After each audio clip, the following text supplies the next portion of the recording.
Surface tension, surface को होने वाली टेंशन जिसे हम कहते हैं बेटे सरफेस टेंशन। अभी बताते हैं मैं जल्दी से थोड़ा सा ड्रॉप्स बना दूं इसकी जल्दी जल्दी।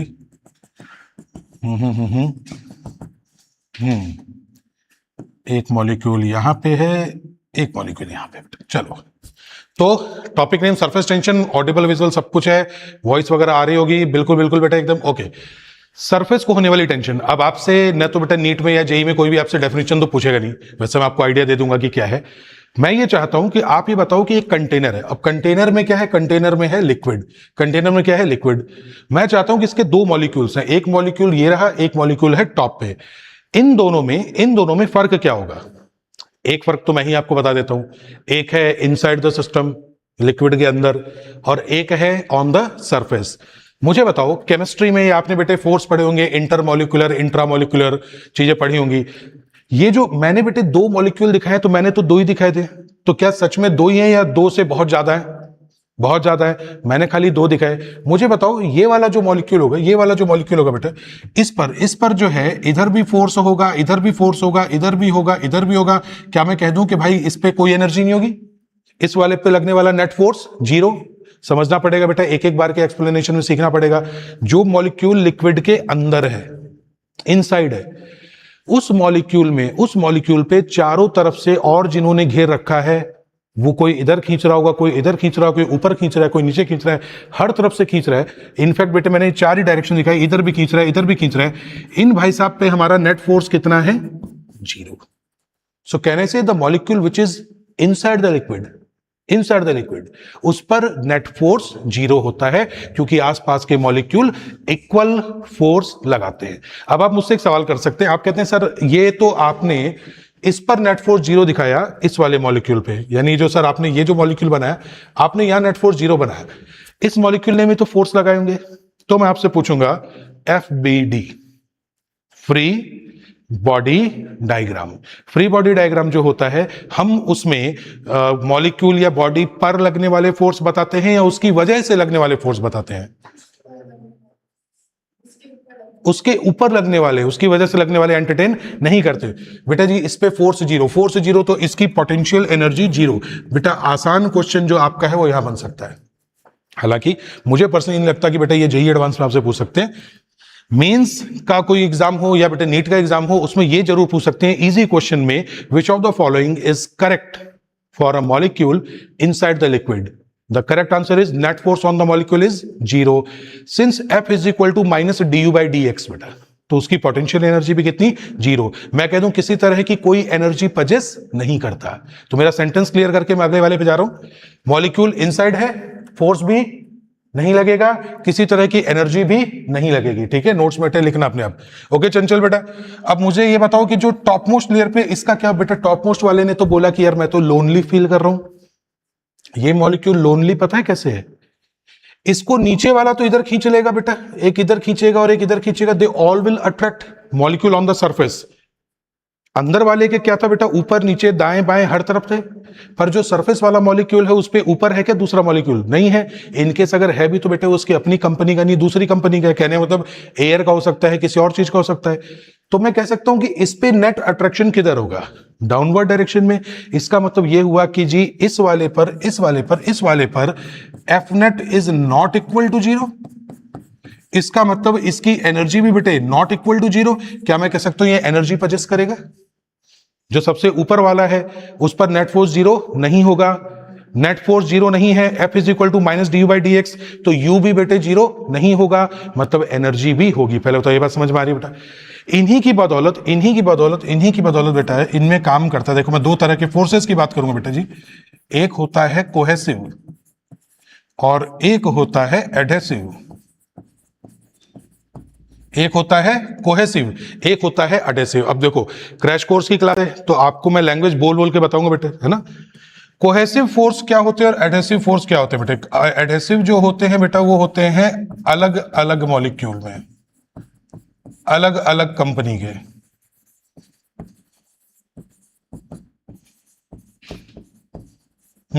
और ये होता है बेटा जी सेम कंपनी। अब मैंने कंपनी वर्ड लिख दिया आपको समझाने में, बेटा एग्जैक्ट सीरियस होकर ऐसे मत पढ़ना। मेरा मतलब है attraction force between two different kind of molecules is adhesive and attraction force between similar kind of molecule is cohesive. तो एक ही कंपनी के जो मॉलिक्यूल हैं उनमें जो फोर्स लगता है उसको क्या कहते हैं? कोहेसिव। अलग अलग कंपनी के बेटा उसमें जो लगता है क्या बोलते हैं? एडहेसिव। इसीलिए अगर आपने कभी देखा हो कि जब फेविकॉल वगैरह का डब्बा होता है उसमें लिखा होता है एडहेसिव इन नेचर, वो जो एडहेसिव इन नेचर है बेटा उसका मतलब यही है।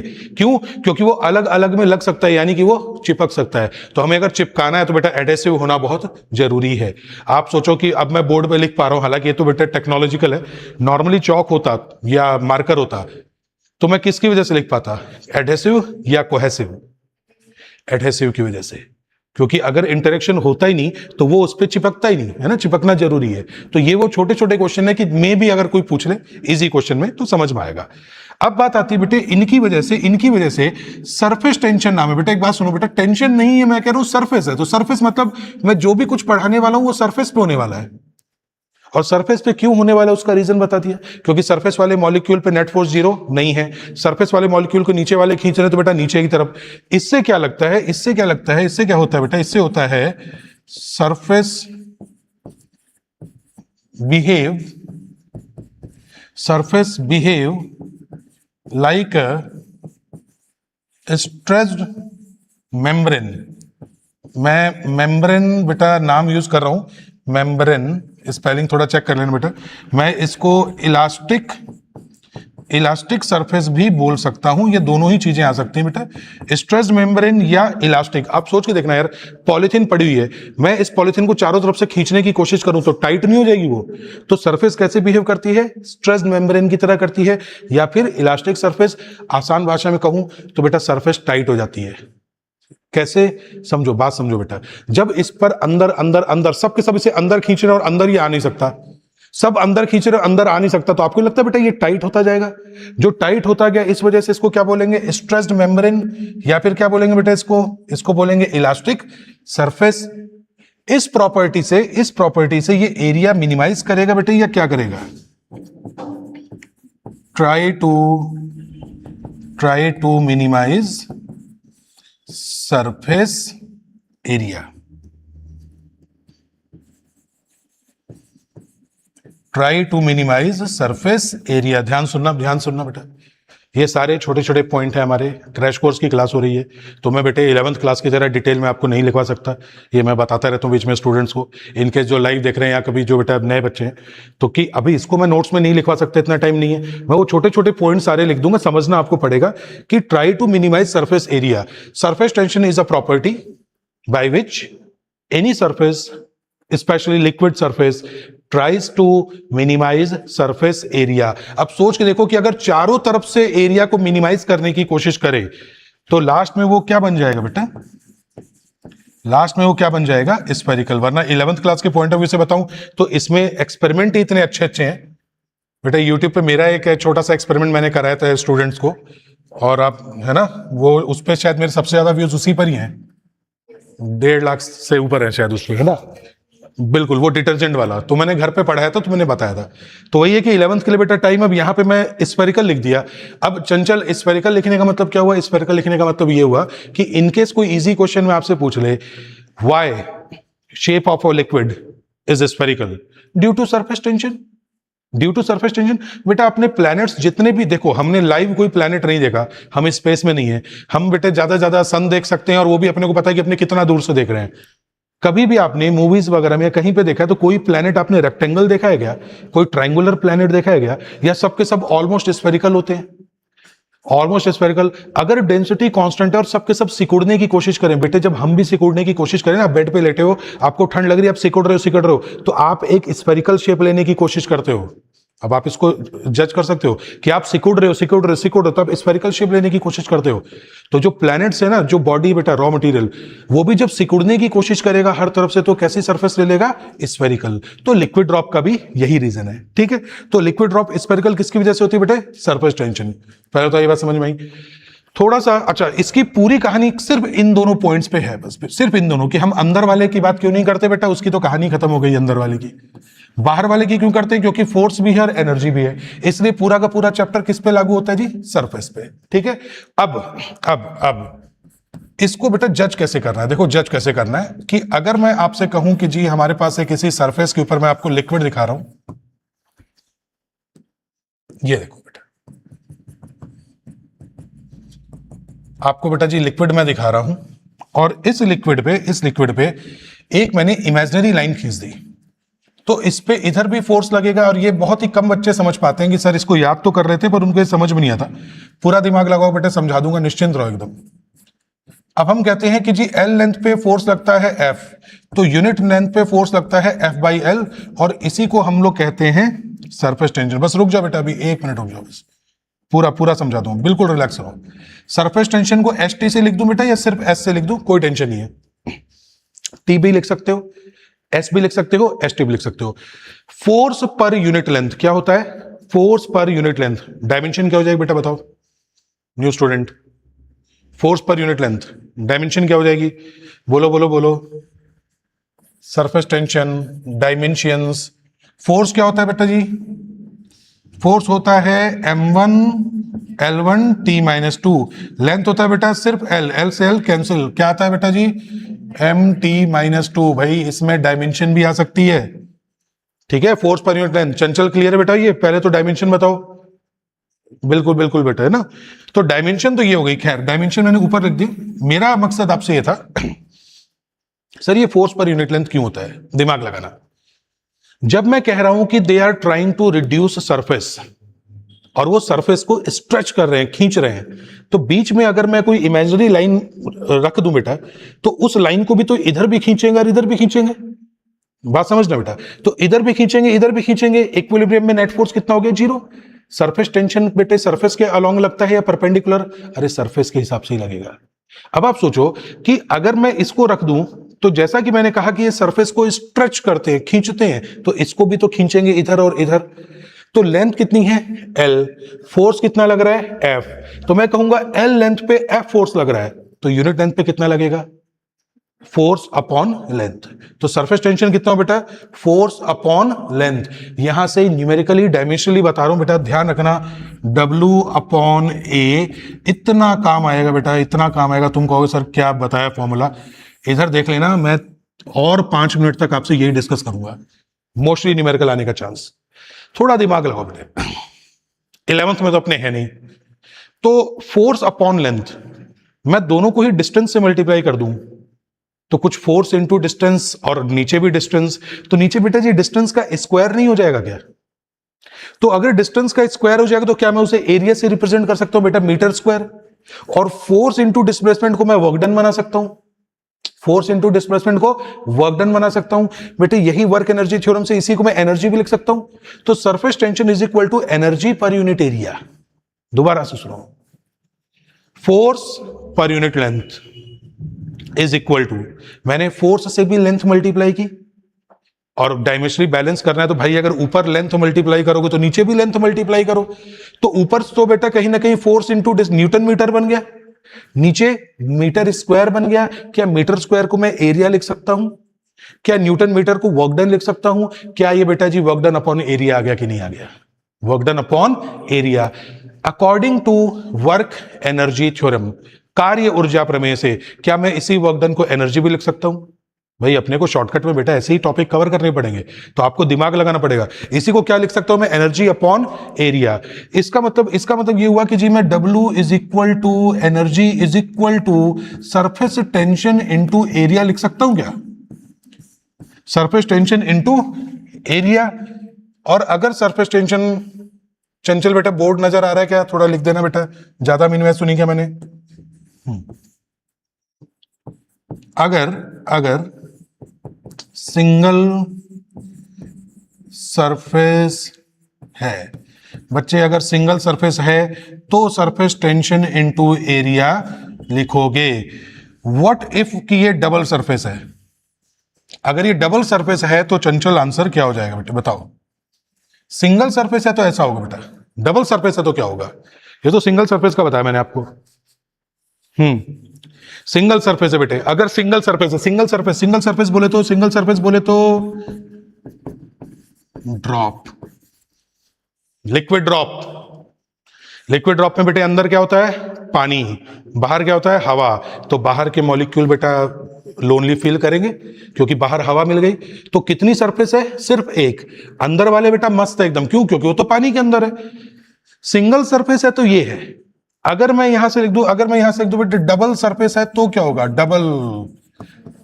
बिल्कुल बिल्कुल, बहुत बढ़िया। अब समझे बेटा, डबल सरफेस का मतलब हो गया, डबल सरफेस का मतलब हो गया बेटे, मतलब हो गया बबल। मतलब क्या हो गया, बबल। बेटा जी बबल ऐसे है, बबल ऐसे है। तो इस बबल में दिमाग लगाना बढ़िया से। इस बबल में बेटा मैं ये रेडियस को, मतलब हालांकि बहुत थिकनेस कम होती है, फिर भी बेटा मैं आपको सिर्फ समझाने के पॉइंट ऑफ व्यू से बता रहा हूं कि जी इधर भी सरफेस है और इधर भी हवा है। बबल का बेटा जो डायमीटर, वो थिकनेस है, वो नेग्लिजिबल है। आपको समझाने के पॉइंट ऑफ व्यू से बता रहा हूं कि बबल के अंदर भी हवा है, बाहर भी हवा है बेटा। अब आप सोच के देखो कि बबल के तो दोनों ही तरफ है बेटा। तो बबल वाला जो मॉलिक्यूल है, इधर वाला भी टेंशन में, उधर वाला भी टेंशन में। तो मैं कितने टाइम मल्टीप्लाई करूंगा बेटा, इसको लिख दूंगा 2 टाइम्स। तो W और E इज इक्वल टू आ जाएगा 2 times surface tension into area. 2 times बेटे, 2 times surface tension into area. बात सुनना बेटा, लिक्विड यानी कि पानी की बूंद, पानी की बूंद के अंदर तो पानी है। अंदर वाले मॉलिक्यूल बेटा मस्त एकदम पार्टी कर रहे हैं, चिल कर रहे हैं। बाहर वालों का बैंड बज गया, क्यों, उनको तुमने ऊपर तो कुछ पानी रखा ही नहीं है। हवा बेटा परेशान कर रही है उनको, क्योंकि पानी अलग फोर्स लगा रहा है, हवा अलग लगा रही है, अनबैलेंस फोर्स हो गया। तो कितनी सरफेस हुई जिसपे सरफेस टेंशन है, सरफेस खाली एक हुई, क्योंकि अंदर तो पानी है। लेकिन जैसे ये बबल बन गया तो बाहर भी हवा और अंदर भी। अब कितनी सरफेस हो गई, अब 2 सरफेस हो गई। क्या ये बात समझ में आ रही बेटा, है ना? क्योंकि इतना ही टाइम में ले सकते हो बेटा। अब आपको याद रखना पड़ेगा, बबल के क्वेश्चन में 2 टाइम्स आ जाएगा। चंचल क्लियर है क्या ये? हाँ बेटे, कर्ण क्लियर है बेटा? बबल के केस में कितना टाइम्स, 2 टाइम्स, जबकि लिक्विड ड्रॉप के केस में कितना टाइम, 1 टाइम। यहां से बेटे मैं थोड़ा थोड़ा छोटे छोटे क्वेश्चन कह रहा हूं बेटा। यहां पे है मेरा एक छोटा सा क्वेश्चन आपसे बेटा जी, वो है lifting of bodies. Lifting of bodies बेटा जी, लिफ्ट करना है, लिफ्ट करना है, लिफ्ट करना है। अब मुझे एक बात का जवाब दीजिए। लिफ्टिंग में बेटा जी, एक तो मैं ले रहा हूं रिंग, ठीक है, किसी पानी की सरफेस बेटा। एक मैं ले रहा हूं डिस्क, और एक मान लीजिए मैं ले रहा हूं बेटे कोई रेक्टेंगुलर प्लेट। कोई नहीं, रिलैक्स बेटा, बिल्कुल रिलैक्स। समझा दूंगा, निश्चिंत रहो। हालांकि लिफ्टिंग वाले से बेटा जी इतना नीट में एक आध बार ही क्वेश्चन आया है, लेकिन पता नहीं क्यों मुझे लग रहा है कि भाई जेई इसको दे रहा है तो नीट को भी देना चाहिए इसको बेटा। ठीक है, ये बेटा जी रिंग है, पानी के अंदर पड़ी है बेटा, और इस रिंग को उठाना है। यहां पे बेटा जी ये जो डिस्क है ये पानी की सरफेस पर है, इसको उठाना है बेटा। और इधर ये भी बेटा सरफेस पे है ना। तो आप थोड़ा सा यूं देखना कि मैंने इसका डायग्राम जो है, आपको यूं समझना पड़ेगा बेटे कि इसको उठाना है, पानी की सरफेस पे है। बाकी आप कॉमन सेंस लगाओ बेटा, फ्लूइड मैकेनिक्स पढ़ा रहा हूं। लिक्विड भी सरफेस पे होगा तभी तो उठाना है, वरना नॉर्मली अगर मेरे को बॉडी से उठाना होता तो मैं फ्लूइड मैकेनिक्स थोड़ी पढ़ा था, मैं सिंपली बेटे mg के बराबर वेट लगाता, उठा लेता। अगर एक रिंग बेटे, अगर एक रिंग, मैं यहां से कह देता हूं रिंग लिक्विड सरफेस पर है बेटा, ये जो है बेटा जी ये क्या है, ये है डिस्क है बेटा लिक्विड सरफेस पे, ठीक है। और ये जो है बेटा ये है एक प्लेट। उठाना है, उठाना है, मुझे चाहिए, मुझे उठाना है बेटा। इनको मैं लिखूंगा टू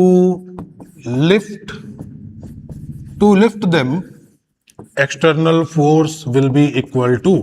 समझना, बात समझना, बहुत अच्छे बता रहा हूं। रिंग है ऐसे लिक्विड में, मुझे रिंग को उठाना है। आप इमेजिन करना है, कोशिश करना बेटा, जब आप धीमे धीमे उठाओगे ना तो जो सरफेस एडहेसिव फोर्स की जो टच है वो लिक्विड सरफेस भी साथ में उठती है बेटे। जब आप उठाओगे ना तो जो लिक्विड सरफेस है बेटे वो भी साथ साथ थोड़ी थोड़ी देर उठती है, मतलब बहुत थोड़े थोड़े लेवल तक। कभी फील किया हो अगर आपने, कभी बेटे उसको धीमे धीमे उठाओगे तो जो उससे चिपकी हुई लेयर है ना पानी की, वो लेयर भी धीमे धीमे उठती है। तो लेयर ऐसे नहीं होती, लेयर ऐसे होती है। आपको बेटा सरफेस टेंशन के अगेंस्ट भी वर्क करना पड़ेगा कि नहीं करना पड़ेगा? कोई मुझे बताएगा यहां नेट फोर्स कितना होगा? छोटी सी हेल्प तो मैं कर देता हूं। नेट फोर्स होगा mg जरूर होगा बेटा, प्लस में क्या आएगा? बेटे रिंग का अपना mg वजन, नॉर्मल केस में मेरे को रिंग को उठाना होता है, आप इंग्लिश मीडियम में बेटा Hindi medium? English medium, right. तो अगर नॉर्मली तो रिंग का मास m है, तो mg को अगर मैं उठाऊंगा तो F बराबर mg, वजन के बराबर उठा दो, अपन को उठा के ऊपर थोड़ी एक्सेलरेट करवाना है, कोई कहे सर उठा के एक्सेलरेट करवाना है, तो F minus mg equal to ma। पर यहां इन्होंने बोला कि जी सिर्फ उठाना है, सिर्फ उठाना बेटा, तो मैं क्या लिखूंगा, F is equal to mg तो होगा ही होगा, और कौन से फोर्स के अगेंस्ट मुझे काम करना पड़ेगा बेटा? सरफेस टेंशन, एडहेसिव फोर्स, जो उसके साथ साथ जा रहा है, जो जाने नहीं देना चाहता। मुझे यह बताओ कि मैं उस फोर्स की वैल्यू क्या लिखूं, उस फोर्स की वैल्यू क्या लिखूं, बताओ। फोर्स बताना है, surface tension is equal to force per unit length. तो बेटे एक काम करो, सरफेस टेंशन T, लेंथ बेटे लेंथ कितनी 2 पाई r, अरे सीख लो बेटा वरना इसी में फंस जाओगे। अजी रेडियस कितनी है इसकी, r है, तो बेटा जी क्या हो गया 2 पाई r। क्या ये सही है या इसमें भी गलती है चंचल? अजी surface tension is force upon length, तो force is equal to surface tension into length. Force में फोर्स ही तो ऐड करोगे ना फिर हर तरफ बेटा। Surface tension into length, length कितनी है जी 2 पाई r। क्या ये सही है या इसमें भी एक छोटी सी गलती है? देखते हैं कौन बताएगा। चंचल इसमें बेटा एक छोटी सी मिस्टेक है या नहीं है, ये बताओ, तुम बताओ बेटा, सही है ये?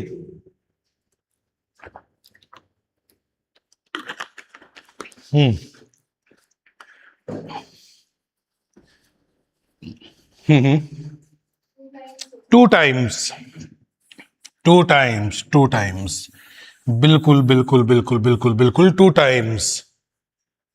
चंचल बेटा क्या होगा आंसर में बेटा जी, ये 2 टाइम्स, 2 टाइम्स पाई आर बेटे, बहुत बढ़िया, बहुत बढ़िया, ठीक है। 2 टाइम्स क्यों होगा? रिंग है बेटे, तो उस रिंग के एक छोटे से पोर्शन को पकड़ू तो उसके इधर भी पानी है, इधर भी पानी है, तो बेटा जी ये भी रोकेगा, ये भी रोकेगा, तो कितनी सरफेस लेनी पड़ेगी 2, तो मेरे को 2 टाइम्स आंसर लिखना पड़ेगा। That's a very good thing. तो जरा कर्ण बेटा इसका आंसर तू बता, यहां एफ एक्सटर्नल कितना आएगा, mg तो मैं बता देता हूं, आगे बताओ। डिस्क है बेटा, इस बार डिस्क प्लेट, अंदर से खाली नहीं है, इस बार बेटा प्लेट है, पहले रिंग थी, रिंग को जैसे ही रखा बेटा इधर भी पानी इधर भी पानी, अब प्लेट है और प्लेट पड़ी है, तो प्लेट के इधर और इधर पानी या खाली इधर ही पानी? सरफेस से देखना अपने को, नीचे वाले के बेटा नहीं जाना, वन साइड। तो मैं इसमें से क्या चेंज कर दूं? 2 नहीं आएगा, करेक्ट आंसर, करेक्ट आंसर बेटा सरफेस टेंशन। पता दिक्कत यही है ना कि बेटा तुम कॉन्फिडेंस नहीं दिखाते, करेक्ट बात बेटा। अब 2 क्यों नहीं आएगा? अजी प्लेट के, अब प्लेट रखोगे तो प्लेट के तो एक ही तरफ पानी है, रिंग होती तो बेटे दोनों तरफ था उसके अंदर। बस ये ध्यान रखना, मुझे लग रहा है बेटा इसका चांस है आने का, राइट। क्यों इसमें आने का चांस है? क्योंकि एक तो न्यूटन लॉज ऑफ मोशन आपका हो जाएगा mg, एक आपका बेटा सरफेस टेंशन हो जाएगा, दूसरा आपका कॉमन सेंस काम देखेंगे कि रिंग में और डिस्क में फर्क पता है कि नहीं, और तीसरी चीज की बेसिक कैलकुलेशन भी करवाई जा सकती है आपसे, तो ये बन सकता है। अब इसका आंसर बताओ जल्दी से। F external is equal to, अभी तक बेटे जेई में इसके क्वेश्चन ज्यादा आ रहे हैं, नीट में बहुत रेयर ये आया है, मैं उम्मीद कर रहा हूं कि इस बार आ जाए ना। 2025 का नीट का पेपर देखने के बाद समझ में आ गया कि जेई मेन से और उसमें बेटे ज्यादा खतरनाक नीट हो गया है, लेकिन कोई बात नहीं। तो अभी तक बेटे जेई मेन में आ रहा है, अब फिर भी देख लीजिएगा। F external is equal to, F external is equal to mg plus surface tension, हाँ जी सरफेस टेंशन, टोटल लेंथ बताओ भाई, 2x प्लस 2y, बहुत बढ़िया बेटे। अब ये हो जाएगा आपका 2x प्लस 2y। कोई मुश्किल चीज है तो बता दो पहले। क्या लिफ्टिंग ऑफ बॉडी समझ गए बेटे? आना होगा तो मेरे हिसाब से इसी के अंदर आएगा, इस पर ज्यादा ध्यान देना, ठीक है। चलो यहां से आगे बढ़े भाई, बढ़े बेटा, आगे बढ़े आगे बढ़े आगे बढ़े आगे बढ़े, चलो आगे बढ़ते हैं। अब आप मुझे बताओ बेटे, थोड़ा थोड़ा सा मैं छोटे मोटे आपसे एनर्जी का डिस्कशन करूंगा, मेरे को अब ये बताना, small drops coalesce to form bigger drop. Small drops coalesce to form a bigger drop बेटे। इसमें मुझे आपसे कुछ बातें जाननी है, जैसे कि बेटा सबसे पहले कि ये छोटी छोटी बूंदें हैं बेटा, ये चलो एक छोटी बूंद, दूसरी, तीसरी, चौथी, कुल मिला के आप समझ के मैं n छोटी छोटी बूंदों की बात कर रहा हूं बेटा, ऐसे ऐसे मिला के। सबकी रेडियस कितनी है जी, मतलब स्मॉल r रेडियस है, ठीक है। यहां बेटा स्मॉल r इसकी रेडियस है। इसको मिलाकर आपने बना दिया जी एक बड़ी ड्रॉप, और मैं ड्रॉप बोल रहा हूं तो फिर भाई ड्रॉप जैसा बनाना भी पड़ेगा, ओके। ऐसे ड्रॉप की रेडियस आपने रखी है जी कैपिटल आर, ड्रॉप की रेडियस कैपिटल आर है, ठीक है। इन सब की रेडियस बेटे छोटी छोटी है, मतलब छोटी आर है। सबसे पहले what about temperature? If small drops are coalesce, they are like joined together to form a bigger drop, what about temperature? Temperature of bigger drop increase होगा, डिक्रीज होगा, क्या होगा? इस पे कमेंट चाहता हूं बेटा। सरफेस एरिया, सरफेस एनर्जी के ऊपर भी कमेंट कर सकते हो आप बेटा, ठीक है। तो बताइए कि टेम्परेचर इंक्रीज होगा या डिक्रीज होगा? अच्छा, सरफेस एरिया इंक्रीज हुआ या डिक्रीज हुआ? चंचल तुम बताओ बेटा, बोलो तुम बताओ बेटा, क्या होगा सरफेस एरिया? डिक्रीज। कर्ण तुम बताओ बेटा, डिक्रीज क्यों है, मैं जानना चाहता हूं। Why decrease, why not increase, why decrease?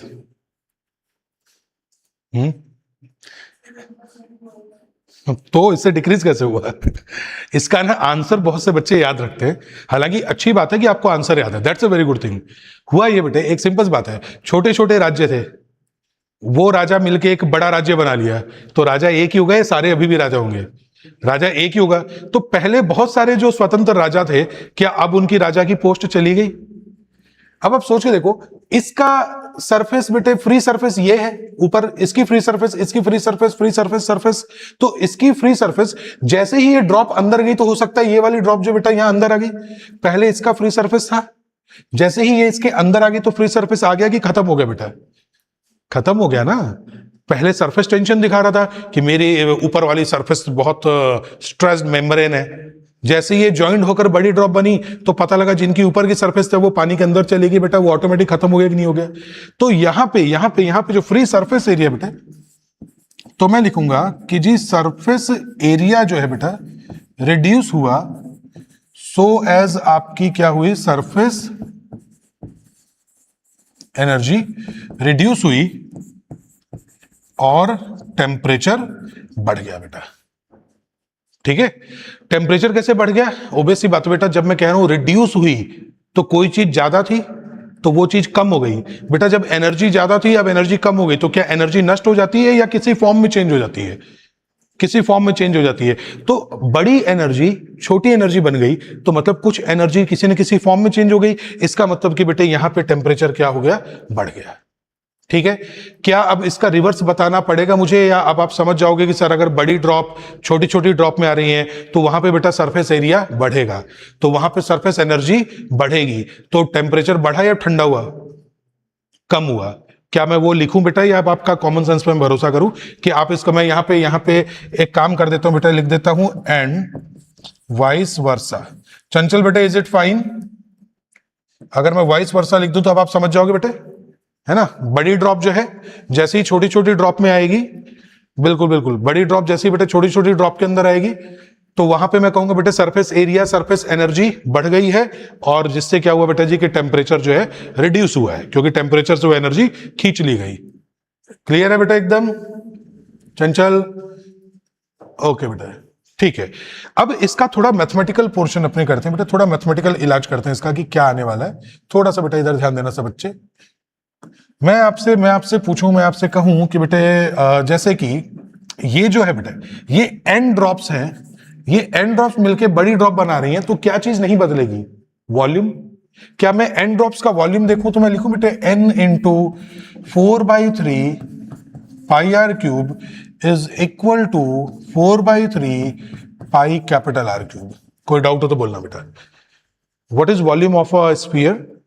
4/3 pi r cube. जब छोटे वाले का रेडियस स्मॉल आर ले रहा हूं तो वॉल्यूम क्या लूंगा बेटे? 4/3 pi small r cube. And we have n drops, उसके जैसी n बूंदे हैं बेटा, तो n times 4/3 pi r cube. बेटे n टाइम्स कर दिया और इक्वल होके कितनी बड़ी ड्रॉप बन रही है, एक, रेडियस बोलो कैपिटल आर। तो यहां से अगर मैं कैलकुलेशन करूं तो कोई बताएगा बेटा कैपिटल आर क्या हो जाएगा?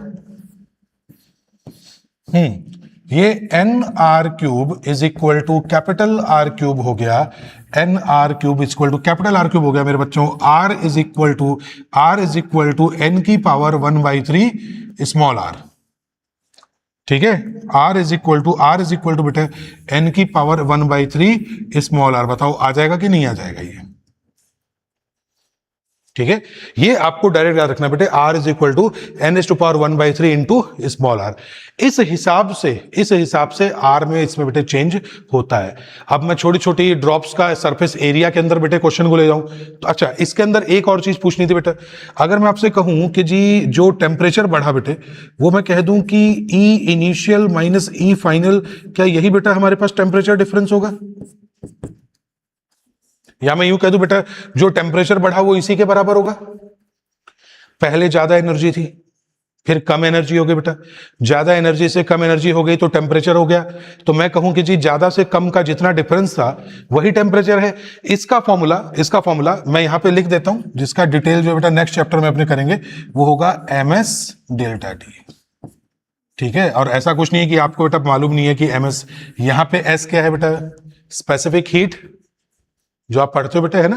तो मास है, टेम्परेचर डिफरेंस है, तो बेटा ये है। यहां पे इस वाले को मैं राइट से हटा देता हूं, वरना आप इसमें कंफ्यूज हो जाओगे बेटा। डेल्टा थीटा भी लिख देते हैं इसको टेम्परेचर को, तो कोई दिक्कत नहीं है। इस तरीके से आप क्वेश्चन को सॉल्व कर सकते हो। पहले बताओ ये वाला साइड बेटा क्लियर है अपने को? ठीक है, मैं बात करना चाहता हूं बेटे आपसे एनर्जी की। मुझे आप बताओ स्मॉल ड्रॉप्स की एनर्जी कितनी हो बेटा? स्मॉल ड्रॉप्स, इनकी एनर्जी कितनी होगी? n टाइम्स बेटे 4πr²। कुछ गलत चीज लिख दी क्या? स्मॉल ड्रॉप में एक की एनर्जी बेटा एनर्जी एरिया से कनेक्टेड होती है, सरफेस एरिया बेटा, तो कितना होता है? 4πr²। आप चाहो तो एनर्जी काट के मैं लिख देता हूं बेटा small drop surface area n times 4πr²। ठीक है, मुझे बस इतना बताओ कि मैं अगर कैपिटल आर में बदलूंगा बेटे तो क्या ये कितना बन जाएगा जब मैं कैपिटल आर के टर्म्स में ले जाऊंगा? तो क्योंकि बेटे मुझे करना क्या है, मुझे करना एक बहुत सिंपल सा खेल है, आपको मैं लिख देता हूं ये साइड में। क्या मैं लिख सकता हूं बेटा, जो हमारे पास में E/A होता है, मैं सीधा एनर्जी को लिख दूं बेटा सरफेस टेंशन इंटू एरिया।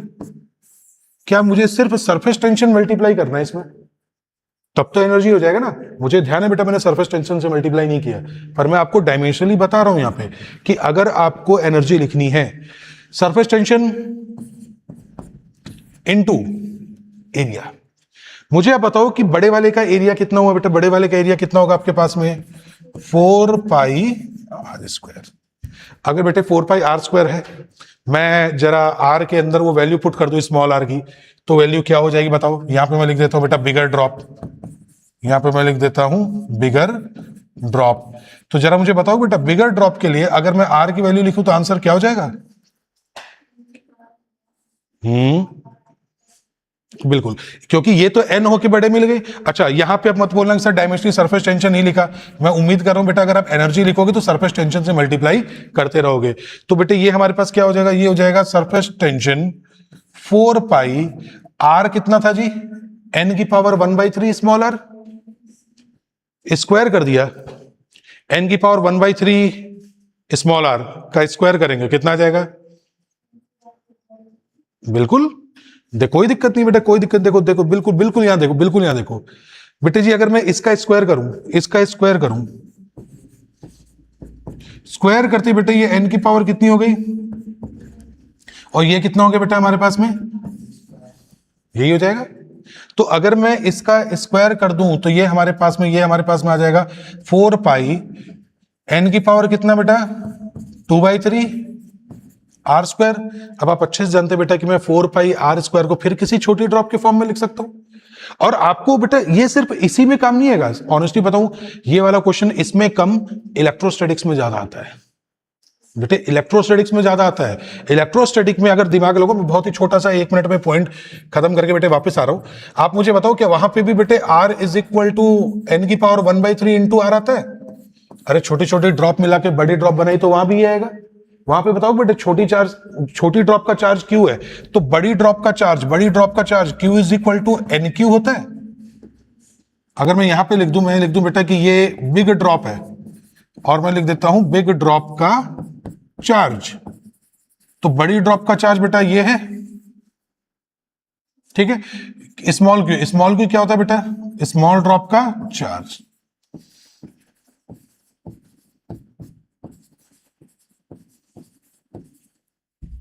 क्या मैं ये लिख सकता हूं बेटा?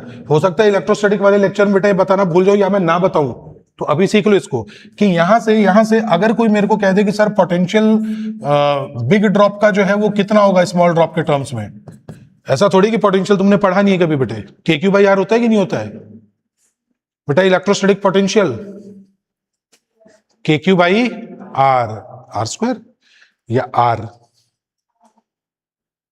समय कम है बेटे एग्जाम्स में, तो आपको पूरा मेंटली प्रेजेंट रहना पड़ेगा।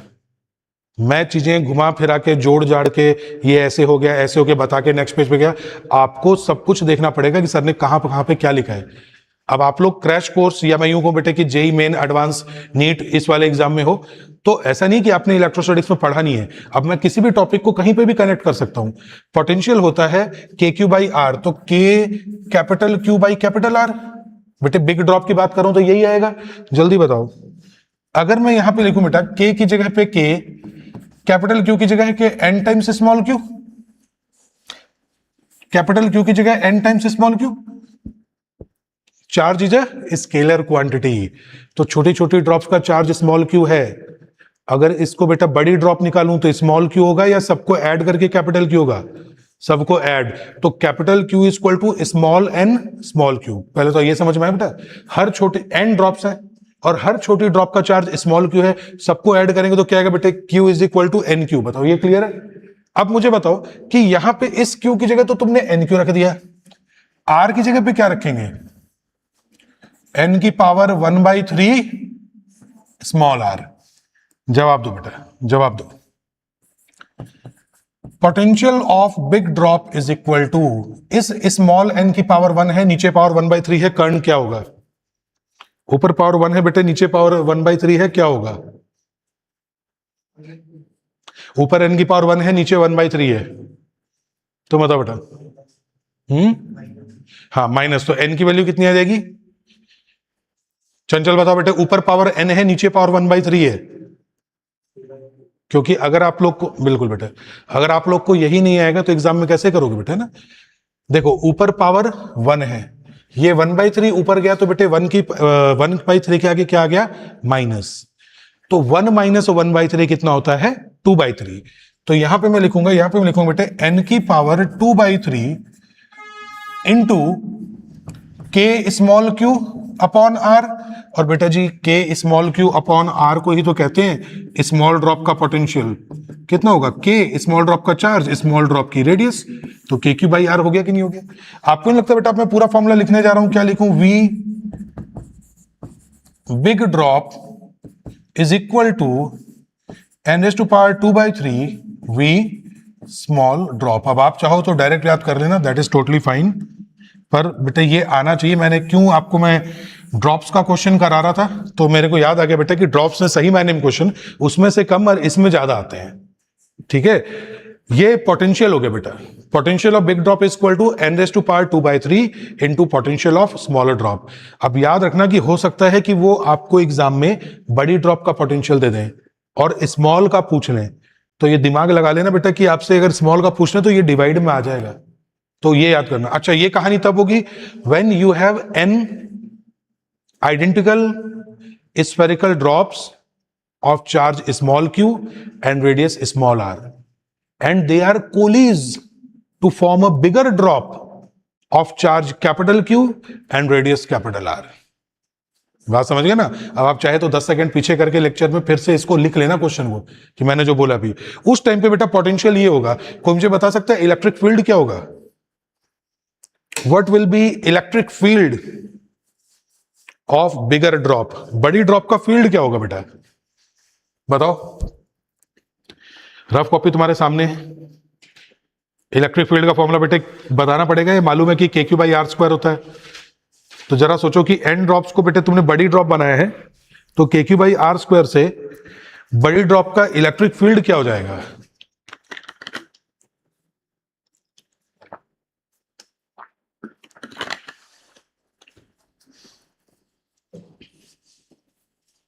बड़ी ड्रॉप का फील्ड कितना हो जाएगा?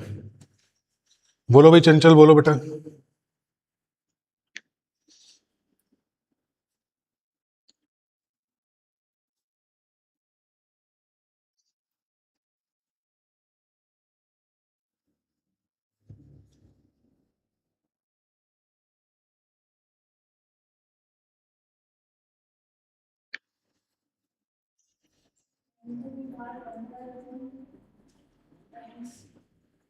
हम्म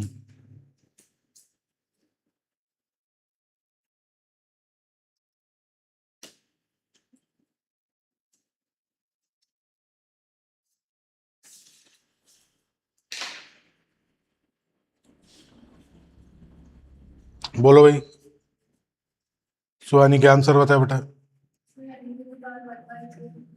N⁻⁴ ये कमेंट सेक्शन में चंचल बेटे तुमने लिखा है क्या? अच्छा, पावर 2/3। अच्छा, इसका बताएगा। बोलो बोलो भाई, देखो चल रहा है लाइव ना, वॉइस सब आ रही है ना प्रॉपर।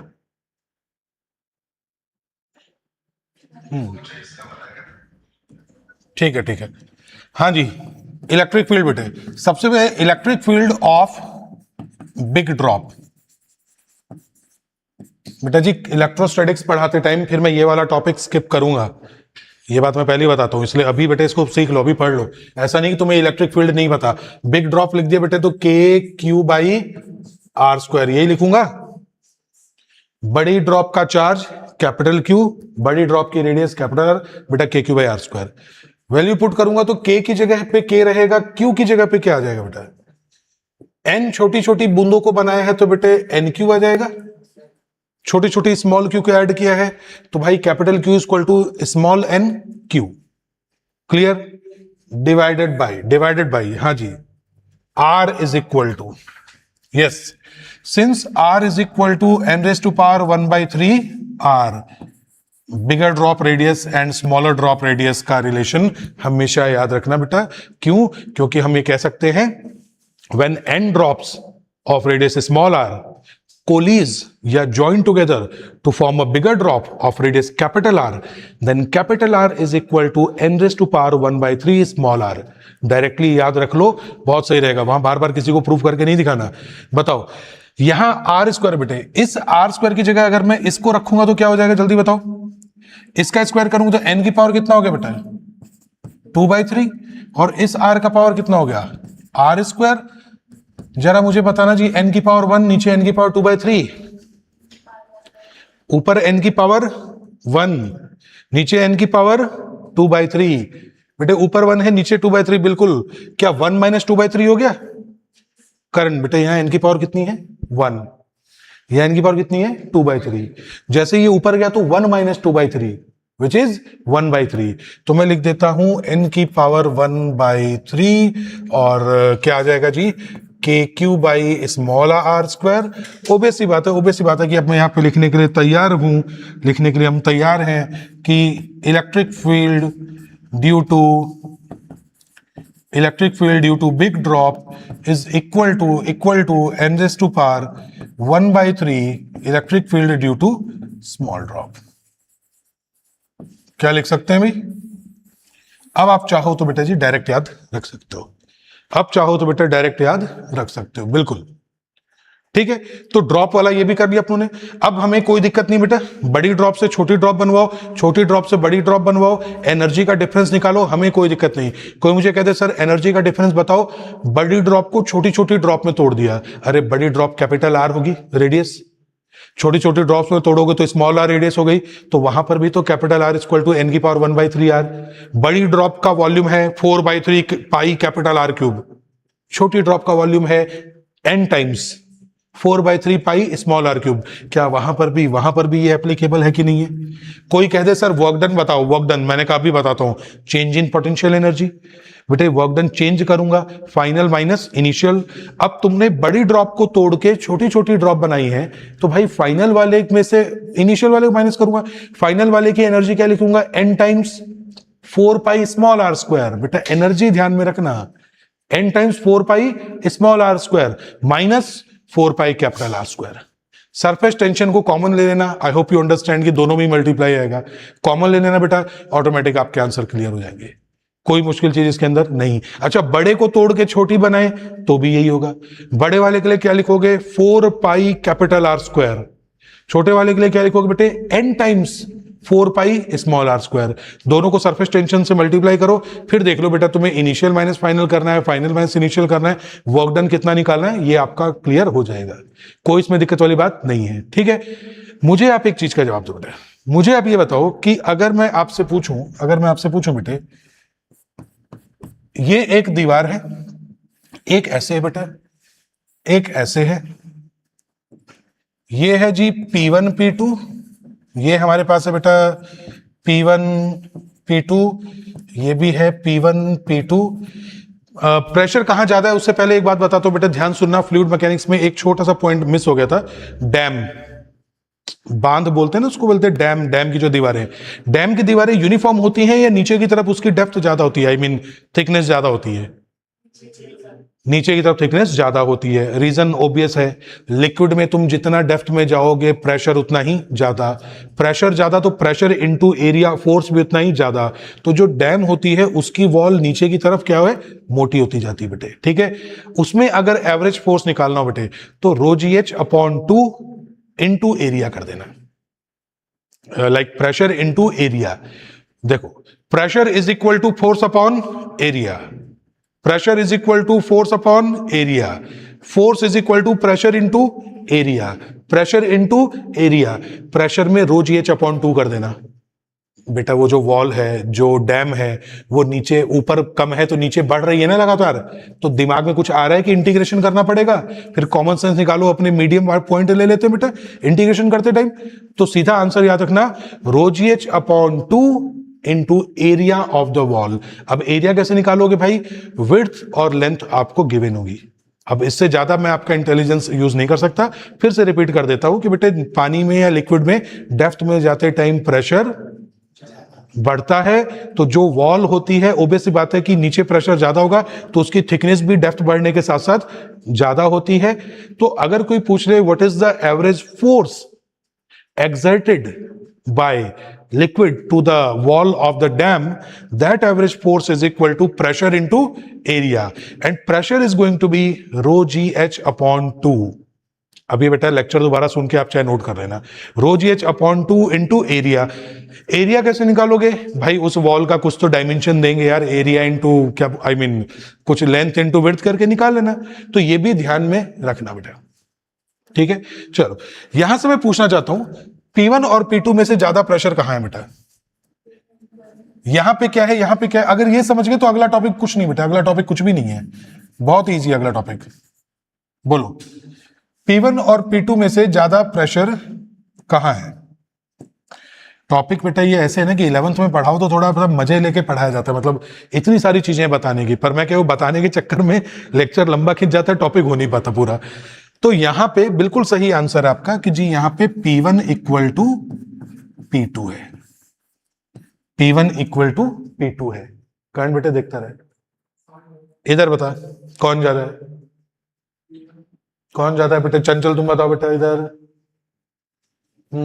बिल्कुल बिल्कुल बेटे, यहां पे कौन ज्यादा है, P1, P1 greater than P2। यहां बताओ बेटे, हाँ P1 लेस देन P2। मतलब ये हुआ अगर बिल्कुल बेटे सीधी लाइन है तो इस साइड और इस साइड में प्रेशर सेम है, जिसका प्रेशर ज्यादा हुआ बेटे वो फोर्स ज्यादा लगाएगा, जो फोर्स ज्यादा लगाएगा वो दूसरे की टेरिटरी में घुस जाएगा। सिंपल सी बात है, कुछ लोग मुझे धक्का दे रहे हैं और मैं धक्का दे रहा हूं उधर, हम में से जो भी फोर्स ज्यादा लगाएगा वो दूसरे की टेरिटरी में घुस जाएगा। तो आप सोचोगे बेटे यहां पे P1 ज्यादा था, आपको लग रहा है इस P1 ने धक्का मार मार के P2 की टेरिटरी में घुसने की कोशिश कर रहा है, तो ये कॉनकेव साइड जहां होती है उधर प्रेशर ज्यादा होता है बेटे, कॉन्वेक्स जहां होती है वहां प्रेशर कम होता है। या तो ऐसे याद कर लो, नहीं तो कॉमन सेंस लगाओ बेटे, जो ज्यादा है वही तो कम वाले की तरफ धक्का दे रहा है, उसको प्रेशराइज करके बेटे उसके एरिया में घुसने की कोशिश कर रहा है। अब बताओ, बलून में प्रेशर बेटे अंदर ज्यादा कि बाहर? ऑब्वियसली अंदर। बलून की शेप का मैंने छोटा सा हिस्सा दिखाया, अंदर ज्यादा बाहर कम। उड़ने वाले बलून में कौन सी भरी जाती है? हाइड्रोजन या हीलियम। बेटे जैसे उसको छोड़ते वो उड़ता है, तो क्या हमारा एटमॉस्फेयर क्लियर कर जाता है क्या? मून पे पहुंच जाता है क्या? या थोड़ी देर में ऊपर जाके फट जाएगा बेटे? क्यों? जैसे जैसे ऊपर जा रहा है अंदर प्रेशर कांस्टेंट पर ऊपर प्रेशर कम। भाई सिंपल बात है बेटा, एक तरफ से प्रेशर ज्यादा होगा तो वो फूटने वाली बात है। वैसे इसका एग्जांपल मैं अपने पेट का भी दे सकता था, पर मैं नहीं दे रहा हूं, ठीक है। और मैं ये नहीं कह रहा हूं कि मैं इतना ऊपर जाऊं कि इधर प्रेशर कम हो जाए, तो मैं बिल्कुल अपना एग्जाम्पल नहीं दे रहा हूं, ठीक है। चलो बेटा जी, इसके अंदर भी क्या ये बात अपने को समझ में आ गई? तो क्या मैं यहां से आपसे अब एक्सेस प्रेशर का छोटा सा कॉन्सेप्ट डिस्कस कर सकता हूं? कुछ नहीं बेटा जी, फॉर्मूला याद करना है, नीट का एक पीवाई को ऐसे ही बता दूंगा भूल गए। अब मैं वो छोटा सा एक्सपेरिमेंट कराऊं आपको, मैं कहूं कि जी एक छोटा सा बलून है, और आजकल खूब कराते हैं लोग, मतलब कराना भी चाहिए, बढ़िया बात है बेटा। एक बड़ा बलून है, तो दोनों को अचानक बीच में, दोनों के बीच में एक वॉल लगा रखी थी, इसकी रेडियस स्मॉल आर है, चलो मैं पहले पूछूंगा जिससे वो बताना, कैपिटल आर है। जैसे बेटे इसको हटा दो तो कौन से बैलून से हवा किस में जाएगी? 1 और 2, ठीक है। इसको अपने क्या बोलते हैं बेटा? लॉक। चलो लॉक बोल देता हूं। मैं कहूंगा लॉक हटाते ही एयर कहां से कहां जाएगी? हाँ, जो न्यू इंग्लिश मीडियम स्टूडेंट बेटा, I can speak in English too, there is no problem in my English.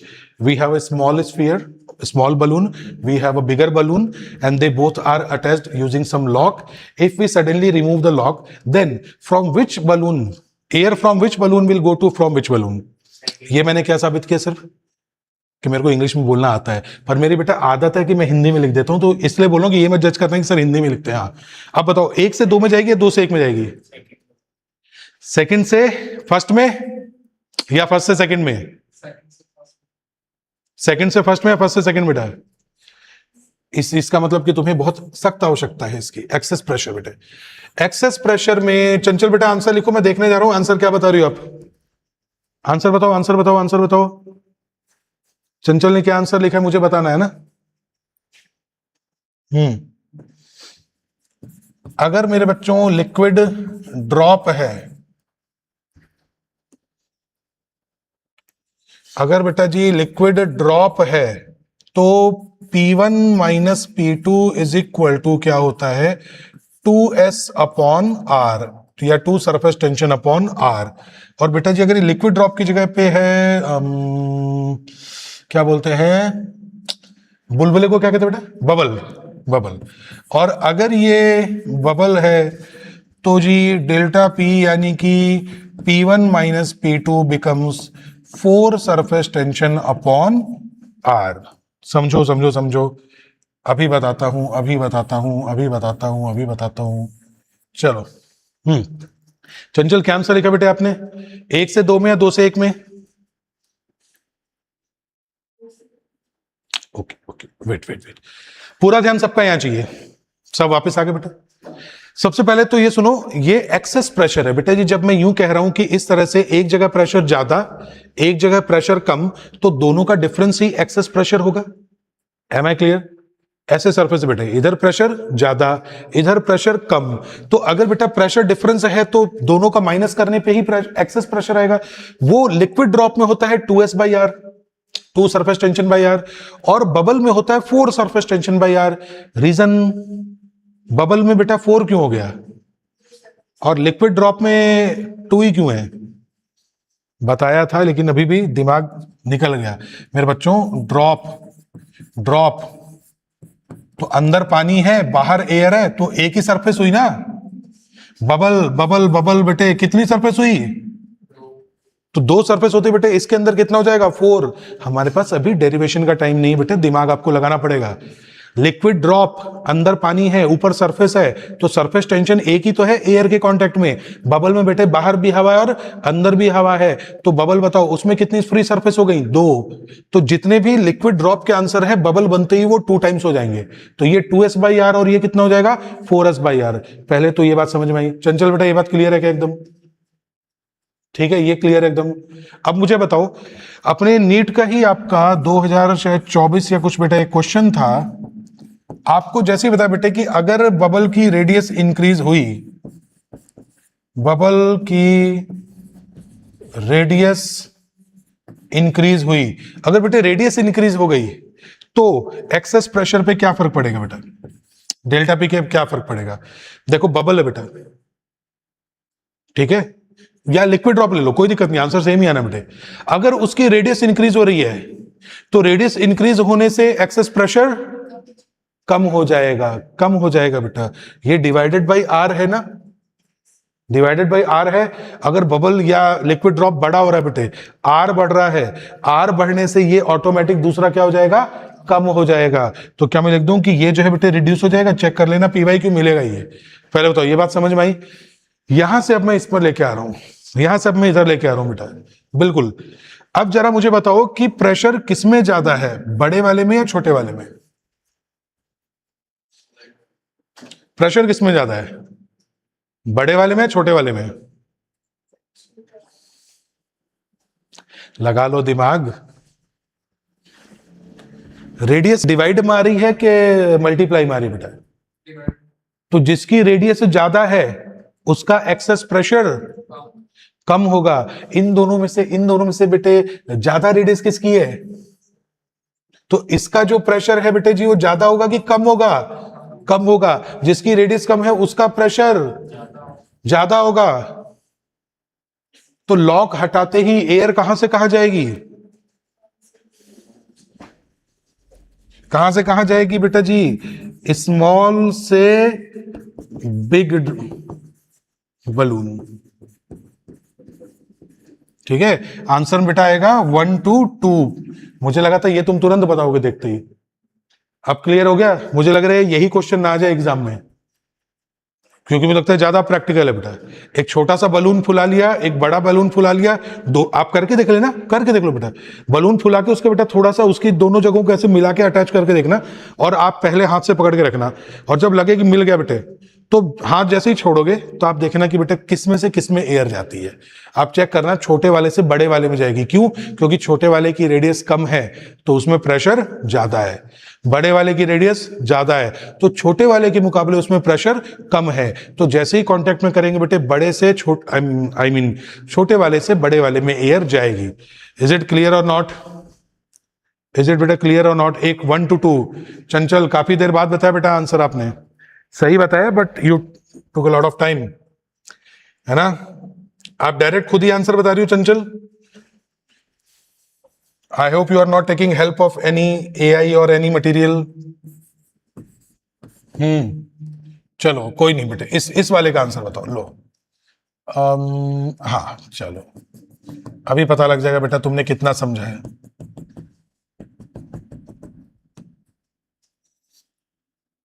We have a bubble of radius r, और मैं क्वेश्चन यहां लिख रहा हूं बेटा जी। क्वेश्चन ये है, a bubble of radius r, a bubble of radius r is inside the liquid. Find excess pressure formula. बोलो बेटा कितना आ जाएगा? Bubble of radius r is inside the liquid. अब आंसर बताओ क्या होगा? बोलो। ओके चंचल आंसर बताओ बेटा। बबल जो है बेटा, बबल जो है वो लिक्विड के अंदर है। अब 4s/r या 2s/r? 2s/r बेटे। Why not 4s/r this time? वैसे बबल में तो 4s/r होता था ना, इस बार 2s/r क्यों है फिर? बिल्कुल, लिक्विड ड्रॉप नहीं बन गया बेटा ये, ये अपोजिट साइड से लिक्विड ड्रॉप बन गया। लिक्विड ड्रॉप में क्या होता है, अंदर पानी होता है, बाहर बेटा एयर से एक्सपोज होता है। अब सुनो, बबल में मैंने क्या कहा था, बाहर भी एयर अंदर भी एयर, लेकिन जब बबल को तुमने लिक्विड ड्रॉप के अंदर रख दिया तो अब बाहर जो एयर थी उसकी जगह पे क्या आ गया, पानी। तो अब फ्री सरफेस कितनी बची, एक। तो आंसर हमारे पास में कितना आ जाएगा बेटा जी, 2s upon r. 2s upon r. ये बात ध्यान रखना, ये क्वेश्चन आ सकता है। क्यों? क्योंकि स्टूडेंट सोचेंगे जी बबल है, बबल सोचते ही तुरंत आंसर क्या बताएंगे, 4s बाई आर के दो फ्री सरफेस होती है। इन्होंने दिमाग लगाया बेटा, जानबूझ के उसको किस में दे दिया, लिक्विड में। तो अब सरफेस दो की जगह फिर से क्या हो गई, एक। तो आंसर हमारे पास आ गया 2s बाई आर। ठीक है, हाँ बेटा, हाँ अगर लिक्विड हटा दो फिर से डबल सरफेस, फिर 4s बाई आर हो जाएगा। पर ये ट्रिकी क्वेश्चन था, है ना। चलो, what is angle of contact. बेटा ज्यादा स्टिक नहीं कर सकते किसी टॉपिक पे, तो अपने फटाफट आगे बढ़ते हैं। एंगल ऑफ कांटेक्ट बेटे क्या होता है, बताओ। What is angle of contact. बेटा ये पानी है, ये लिक्विड है बेटा। इसकी फ्री सरफेस पे जो टेंजेंट खींच रहे हो वो वर्टिकल से कितना एंगल बनाती है बेटे, उसी को एंगल ऑफ कांटेक्ट कहते हैं। पर मेरा मुद्दा ये नहीं है, मुझे ये जानना बेटे कब गीला करेगा कब सूखा करेगा, क्योंकि क्वेश्चन इसी का आता है। तो मुझे बताओ बेटे, when theta means angle of contact. बेटा when angle of contact theta is less than 90 degree, तो बताओ ये सरफेस को वेट करेगा कि नहीं करेगा। वेट करेगा मतलब बेटे गीला करेगा। अरे एंगल ऑफ कांटेक्ट तीन टाइप के होते हैं ना। एक तो बेटा पानी की लेयर बिल्कुल सीधी होती है 90 डिग्री, एक बेटा लेयर ऐसे हो जाती है, एक मेनिस्कस ऐसे बन जाता है। ठीक है, जैसे बेटे एक तो प्योर लेयर आपको सीधा एंगल दिख रहा है, एक में बेटा आपसे ऐसे बना दूं, एक में बेटा जी कुछ इस तरीके से बना दूं, यूं ऐसे ऐसे कर दूं, तो बेटा जी यहाँ पे ये एंगल बेटा यहाँ पे कुछ एंगल बन गया। एक में बेटा जी इसका तीसरा केस बना दूं आपके सामने, मैं कह दूं बेटा तीसरे केस में जो लिक्विड है हमारे पास, वो कुछ ऐसे आ रहा है बेटा, यूं आ रहा है। तो एक मैं यहां से एंगल ऑफ कांटेक्ट बोल दूं आपको, फ्री सरफेस पे टेंजेंट खींच दो, वॉल के साथ जितना एंगल, बेटा यहां एंगल ऑफ कांटेक्ट कितना है, 90। कैसे पता लगा सर, फ्री सरफेस ये रही, वॉल के साथ में 90 डिग्री बना रही है। यहां पे बेटे फ्री सरफेस ये है लेस देन 90, यहां पे बेटे मोर देन 90। मुझे आई एम सॉरी बेटे, एक तरफ मोर देन 90 और एक तरफ अपने को लेस देन, यहां से नापेंगे, वेरी सॉरी है ना, यहां से बेटा। और यहां पे क्या आ जाएगा, क्योंकि मैंने गलती क्या की बेटा, ये एक्चुअली में क्या, ये भी 90 होता है, ये भी 90 होता है, तो इस चक्कर में मैंने ऊपर वाला बोल दिया। नहीं बेटे नीचे वाले में, यहां मोर देन 90 और यहां लेस देन 90। गीला कब करेगा, लेस देन 90 में। तो बेटा जी लेस देन 90 में मैं बोलूंगा सरफेस विल बी वेट। आसान भाषा में लिख देता हूं जी, गीला करेगा, आसान भाषा में गीला करेगा। वैसे इसको तुम डेली एग्जांपल से समझ सकते थे बेटे। पानी भर रखा है, पानी का मेनिस्कस क्या लग रहा है बेटे, आप ध्यान से देखो, मेनिस्कस यूं लगेगा। आप ग्लास में अगर पानी को भर के सामने से देखो तो आपको पानी ये नहीं नजर आएगा, आपको ये भी नजर नहीं आएगा, आपको बेटे ये नजर आएगा। और वो अपने को पता है कि ग्लास को तो लोग धोते ही उसी से है। अगर वो गीला ना करे, लोग ऐसा नहीं होता बेटा, कहीं चाय वाय पीने जाते हो तो पहले पता नहीं, अभी भी शायद ऐसे करते हैं, वो 4 ग्लास होते हैं तो 4 ग्लास उठाएंगे, उसे पानी में से 2 बार डालेंगे, 2 बार ऐसे करके निकालेंगे, चलो जी नए 4 कप तैयार। तो वो हम लोग के सामने ग्लास होते हैं, ताकि आप जैसे अपने वो नहीं है गोलगप्पे वगैरह खाते टाइम अपने मुंह ऐसे साइड कर लेते हैं कि देखा नहीं जाएगा, लेकिन गोलगप्पे खाने भी हैं, तो हम अवॉइड कर देते हैं कि चलो हमने नहीं देखा। तो ऐसे, तो बिल्कुल वही चीज कह रहा हूं, अगर बेटा वो गीला नहीं करता तो क्या वो ग्लास साफ हो जाता क्या, नहीं। तो हमारे डेली लाइफ के हिसाब से अपने को पता है कि वो ग्लास गीला करता है, तो मेनिस्कस जो दिख रहा है बेटा लेस देन 90 डिग्री, तो इसमें वेट करेगा बेटा, दूसरे बाकियों में वेट नहीं करेगा। आप मुझे बताओ बेटा केश नलिका क्या होती है। रुको इसको इसमें से पढ़ाते हैं यार, इंग्लिश में बोलो केश नलिका। अरे केश नलिका को हम क्या कहते हैं,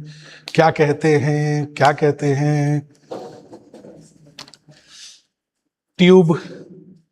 हाँ, there is a tube but what, capillary. इसीलिए कहते हैं बेटा डबल लैंग्वेज में पढ़ाने का बहुत दिक्कत होता है। Capillary action formula, capillary action formula. बेटे कैपिलरी में मैं एक छोटी सी बात आपसे पूछूंगा, क्या कभी कभी बेटे ऐसा कुछ हुआ है क्या लाइफ में, आपने कभी देखा है जैसे वो चादर वादर कुछ होती ना, अगर वो गीली हो जाए, मतलब गीली यानी कि आपने नीचे कहीं बाल्टी या कहीं पानी रखा है, आप उसको पानी में छोड़ दो थोड़े टाइम बाद में पानी ऊपर चढ़ जाता है।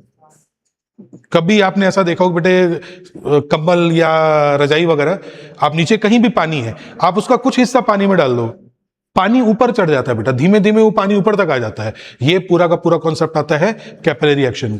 वरना होना तो ये चाहिए था कि सर पानी ऊपर तो कैसे ही आ जाएगा, सर mg है, पानी का वजन नीचे है, तो क्यों उसको पानी में डालते ही वो पानी बेटे ऊपर तक आ जाता है। एक बहुत सिंपल एग्जांपल है बेटे, घी जो दिया वगैरह जलाते हैं, तो दिए को आप ऐसे रखते हो बेटे, यहाँ पे उसको आपने लाइट कर दिया, तो आपने घी तेल जो भी यहाँ पे रखा है बेटा, तो यहां से लिक्विड अपने आप ऊपर कैसे चला जाता है, कैपिलरी एक्शन के through.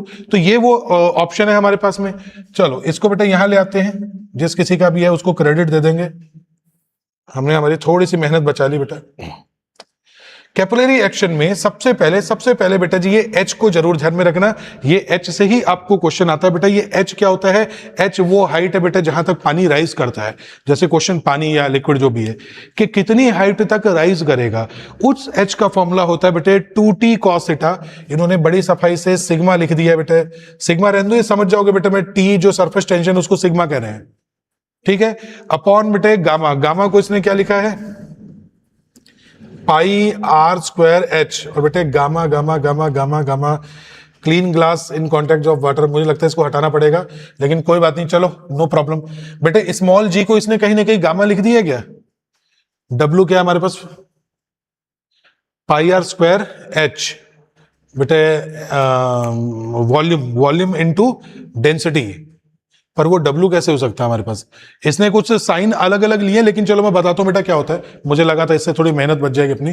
2t cos theta, 2t cos theta divided by r बेटा जी यहां पे क्या है, इसकी जो रेडियस है, ओबियसली बात है बेटा ट्यूब है तो रेडियस तो आएगी बेटे r, और यहां पे शायद स्मॉल g होता है, याद है किसी को, हटाओ इसको, रुको कुछ और ढंग से देखने दो बेटा फॉर्मूला, यहां से ले आऊंगा इसको, दिस वुड बी गुड।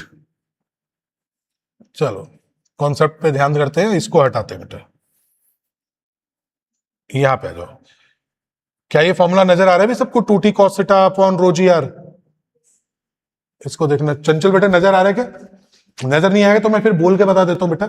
ये यूं कह रहा है कि भाई जो पानी या लिक्विड जिस हाइट तक उठेगा उस h की वैल्यू होती है 2, अब t cos theta, but T is surface tension, so please आप इसको 2ht लिखना। मैं क्यों बता रहा हूं, क्योंकि जब आप पूरी फिजिक्स पढ़ लेते हो, और मैंने एक स्टूडेंट को बिल्कुल ऐसी गलती करते देखा है, sir 2t cos theta sir temperature बढ़ने से, फिर मैंने कहा बे यार, T फॉर या तो tension, T for temperature, T for time तक सोच लेते हैं, पर ये नहीं याद रखते कि सर एक्चुअल में वो सरफेस टेंशन है। तो ध्यान रखना, इस 2t cos थीटा पे बेटा डायरेक्ट क्वेश्चन आते हैं, T stands for surface tension, ठीक है, angle of contact divided by rho g r, r क्या है बेटा जी यहां पे, आर है रेडियस। अब मुझे बताओ अगर रेडियस कम है, अगर बेटे आर कम है तो एच क्या होगा, ज्यादा, यानी कैपिलरी बेटा एक ट्यूब होती है, उस ट्यूब में लिक्विड कितना ऊपर जाएगा, उसकी हाइट का फॉर्मूला मैं आपको डायरेक्ट बता रहा हूं बेटे, हाइट का फॉर्मूला बेटे क्या होता है, 2 surface tension angle of contact divided by rho g r. अगर theta is equal to 90 degree है तो cos 90, अगर theta is equal to 90 degree है तो cos 90 0, h बराबर 0। इसका मतलब कि ऐसा लिक्विड जिसका एंगल ऑफ कॉन्टैक्ट 90 डिग्री है उसमें कितना राइज होगा, उसमें कोई राइज नहीं होगा बेटा। अगर थीटा लेस देन 90 है और थीटा मोर देन 90 है, दोनों में फर्क बताते हैं बेटा। आपको लगता है कि cos 90 प्लस थीटा होते ही नेगेटिव बन जाता है, cos 90 प्लस थीटा होते ही नेगेटिव हो जाता है, और 90 माइनस थीटा होते ही पॉजिटिव बन जाता है। मैं कहता हूं बेटा कि अगर एंगल ऑफ कॉन्टैक्ट जो है वो कम है 90 से, और आपको भी पता है कि थीटा जितना कम होगा कॉस थीटा उतना ही ज्यादा होगा और एच उतना ही ज्यादा होगा। फिर से सुनना, वैसे तुम तो मैथ्स के स्टूडेंट रहते, तुम्हें इसमें इश्यू नहीं आएगा, लेकिन जो बायो के स्टूडेंट सुनना, थीटा जितना कम होगा कॉस थीटा उतना ही ज्यादा होगा। कॉस थीटा जितना ज्यादा होगा बेटे, हाइट जो है उतनी ही ज्यादा होगी। इसमें ध्यान रखना, मेरे हिसाब से इस पर क्वेश्चन आना चाहिए। यहां पर मेरे हिसाब से वो कंफ्यूजन क्रिएट करेंगे, उनको लगेगा कि भाई हाँ नीट के बच्चे हैं तो ये कंफ्यूज हो जाएंगे, तो बोल देंगे कि थीटा 30 डिग्री है और 60 डिग्री है। तो तुम सोचना बेटा कॉस 30 ज्यादा होता है कि कॉस 60? कर्ण, कॉस 30 ज्यादा होता है कॉस 60? कॉस 30 बेटा, कॉस 30 ज्यादा होता है, तो उस हिसाब से इसकी वैल्यू देखना। नीचे बेटे अगर मैं आर की बात करूं बेटे, स्मॉल जी से फर्क नहीं पड़ेगा। वाई एम टेलिंग यू, क्यों? कैपिलरी इतनी बड़ी थोड़ी होती है यार कि स्मॉल जी में बड़ा फर्क पड़ जाए, तो इसलिए स्मॉल जी को एंटरटेन नहीं कर रहा हूं। जितनी पतली ट्यूब होगी, रेडियस जितनी कम होगी बेटे, जितनी आर कम होगी, एच उतना ही ज्यादा, एच उतना ही ज्यादा। सरफेस टेंशन जितना ज्यादा होगा, सरफेस टेंशन जितना ज्यादा होगा, हाइट भी उतनी ही ज्यादा होगी। पानी की डेंसिटी बेटे, जैसे यहां पे देखे density of the liquid, density जितनी ज्यादा होगी, चंचल आपको बेटा दिख तो रहा नहीं क्लियर एकदम? हाँ बेटे, डेंसिटी जितनी ज्यादा होगी, more dense liquid less height, less dense liquid more height. तो this is the last formula which I am telling you, जिसमें से मैंने इस सरफेस टेंशन में बेटा क्वेश्चन आते देखे हैं। तो या तो मेरे हिसाब से सरफेस टेंशन में आपसे क्वेश्चन एक्सेस प्रेशर से पूछता है बेटा, या तो सरफेस टेंशन का वहां से क्वेश्चन आता है, या सरफेस टेंशन का बेटा आपका क्वेश्चन यहां से आ जाता है। ठीक है, छोटी ड्रॉप को बड़ी ड्रॉप में बनाने वाला मे भी यहां से आ जाए, बट आई पर्सनली थिंक कि वो आपका इलेक्ट्रोस्टैटिक्स में चला जाता है। या फिर क्वेश्चन आएगा बेटा जी रिंग को उठाना है या फिर वो प्लेट को उठाना है, उसका क्वेश्चन बन जाएगा। तो ये 3-4 पॉइंट है जहां मुझे लगता है पर्सनली कि सरफेस टेंशन से क्वेश्चन बन सकता है। Apart from this, surface tension किससे कम होता है, किससे ज्यादा होता है, ये एक इजी क्वेश्चन में भी बन के आ जाए तो आ जाए बेटा। सरफेस टेंशन किससे किससे अफेक्ट होता है, बताओ बेटा। अगर टेम्परेचर बढ़ा दें, टेम्परेचर इंक्रीज होते ही सरफेस टेंशन कम हो जाता है। टेम्परेचर बढ़ाते बेटे सरफेस टेंशन कम हो जाता है। डिटर्जेंट, डिटर्जेंट बढ़ाते ही, मिलाते ही बेटे सरफेस टेंशन कम हो जाता है बेटा। वैसे तो वायर टूट जाती, बड़ा फेमस एक्सपेरिमेंट है, उस पे पिन को टिका देने वाला, और खूब तालियां बजवाते हैं पिन टिका के, तो मैंने भी खूब किया है, लेकिन वो एक अभी टाइम नहीं है। तो डिटर्जेंट मिलाओगे, वो एक्सपेरिमेंट आप देखोगे, तो डिटर्जेंट मिलाने से वो लेयर टूट जाती है। तो यहां बेटे दो बातें हैं, या तो मैं कहूं कि सरफेस टेंशन खत्म हो जाता है, ठीक है, या मैं यूं कहूं कि सरफेस टेंशन कम हो जाता है बेटे। तो आप 2-3 बातें हैं। अब प्रैक्टिकल एग्जांपल क्या कर सकते हैं, एक बंदा स्विमिंग पूल में तैर रहा है, आपने उसमें पानी चेंज कर दिया, होता है ना कि पुराना पानी जाता रहता है, नया पानी आता रहता है, नए पानी में पहले से ही डिटर्जेंट मिला दो। अगर आपने डिटर्जेंट मिला हुआ पानी में तैरा रहे हो किसी को, तो सरफेस टेंशन कम है, वो बंदा कभी तैर नहीं पाएगा बेटे, डूब जाएगा। ठीक है, पर इसका ये मतलब नहीं है कि क्राइम पेट्रोल में ये वाला एपिसोड चला दो। तो अब ध्यान रखना कि ऐसा भी पॉसिबिलिटी बेटा कर सकते हैं, सरफेस टेंशन कम हो जाएगा। अब मुझे बताओ कि ऑयल मिलाने से क्या होता है, इसका जवाब आप दोगे बेटा। ऑयल, ऑयल मिलाते ही सरफेस टेंशन पर क्या होता है, बढ़ता है कि कम होता है, ये totally your question. Oil, oil मिलाने के बाद तुम जो भी आंसर दोगे, मैं तुमसे एक चीज पूछूंगा, सॉल्यूबल मतलब बेटा घुलनशील, अघुलनशील होता है ना, क्या बोलते हैं, एक सॉल्यूबल होता है और एक इनसॉल्यूबल। आपको लगता है कि इसमें से एक चीज सॉल्यूबल है, जैसे NaCl मिला दूं तो पानी में घुल गया, तो सॉल्यूबल मिलाने से क्या होता है और इनसॉल्यूबल मिलाने से क्या होता है, इसी की ट्रिक आपको याद रखनी है। तो ऑयल क्या है, सॉल्यूबल है इनसॉल्यूबल है बेटा, इनसॉल्यूबल है। इससे सरफेस टेंशन, इससे सरफेस टेंशन बढ़ जाएगा, इससे बढ़ जाएगा। तो बेटे डिटर्जेंट से घट क्यों गया, घुलनशील है बेटे, घुल जाएगा। तो आप ऐसे याद रख सकते हो कि जो घुल जाएगा वो सरफेस टेंशन कम कर देगा, जो नहीं घुलेगा बेटा वो सरफेस टेंशन ज्यादा कर देगा। एक बार क्रॉस वेरीफाई भी कर लेना बेटा ऑयल वाला, एक बार आप इसको क्रॉस वेरीफाई भी कर लेना ताकि कोई कंफ्यूजन नहीं हो। तो मैं यहां पे लिख देता हूं इसको बेटा, एक तो होता है सॉल्यूबल, ठीक है, स्पेलिंग देख लेना बेटा, एक सॉल्यूबल होता है, क्या होता है, इनसॉल्यूबल होता है क्या,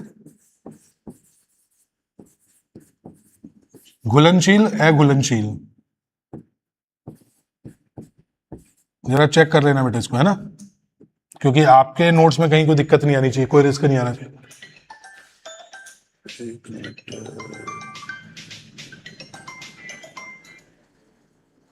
क्या? अच्छा, तुम्हारा ही फोन आ रहा है क्या ये? हाँ हाँ हाँ हाँ, तो आप 2 मिनट बिठा लो, कोई दिक्कत नहीं बेटा, 2 मिनट, या निकलना ही है तुम्हें अभी अर्जेंट? 4 बजे क्या क्लास है? नहीं, 2 मिनट बात करते भी, मैं फ्री कर रहा हूँ बस अभी 2 मिनट, है ना? आप एक काम करो, आप एक बार बुला लो अंदर, कोई दिक्कत नहीं है, यहाँ बैठा दो 5 मिनट, फिर अपने डिस्कशन करते हैं, कोई इश्यू नहीं है ना? हाँ बेटा चंचल, जल्दी से बताओ बेटा, फिर मैं एक बार लेक्चर एंड कर रहा हूँ। इंक्रीजेज है ना? सुहानी बहुत टाइम लग रहा है बेटा। सॉल्युबल वाले में सरफेस टेंशन बेटे क्या हो जाता है? कम, और इनसॉल्युबल में सरफेस टेंशन हो जाता है ज्यादा। मिला है नहीं मिला? चंचल बेटा तुम देखो तो बेटा एक बार, क्योंकि कहीं भी इंक्रीजेज ही होगा क्या ऑयल मिलाने से?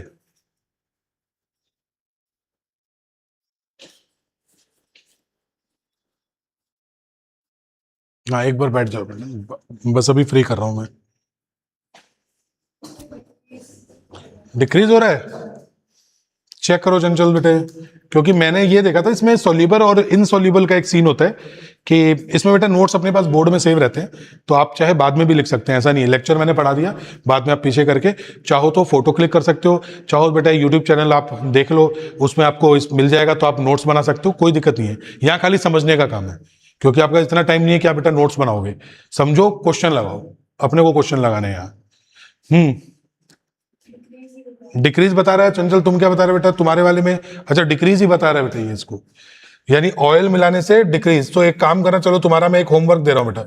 होमवर्क ये है कि मेरे को आप इसके कमेंट सेक्शन में बताओगे कि सॉल्युबल और इनसॉल्युबल का आंसर अलग अलग होता है कि नहीं, क्योंकि मेरे पॉइंट ऑफ व्यू से बेटे सॉल्युबल और इनसॉल्युबल का आंसर अलग अलग होता है। जो घुल जाती हैं वो शायद कम कर देते हैं, जो नहीं घुलते, यानी क्योंकि मैं बताऊं क्या क्वेश्चन उम्मीद कर रहा हूं कि NaCl मिलाने पर क्या होता है, क्योंकि वो घुल जाता है। ठीक है, तो आप डायरेक्ट ये भी चेक कर सकते हो कि what happens to surface tension when we add NaCl, नमक मिलाते हैं तो क्या होता है। तो ऐसे क्वेश्चन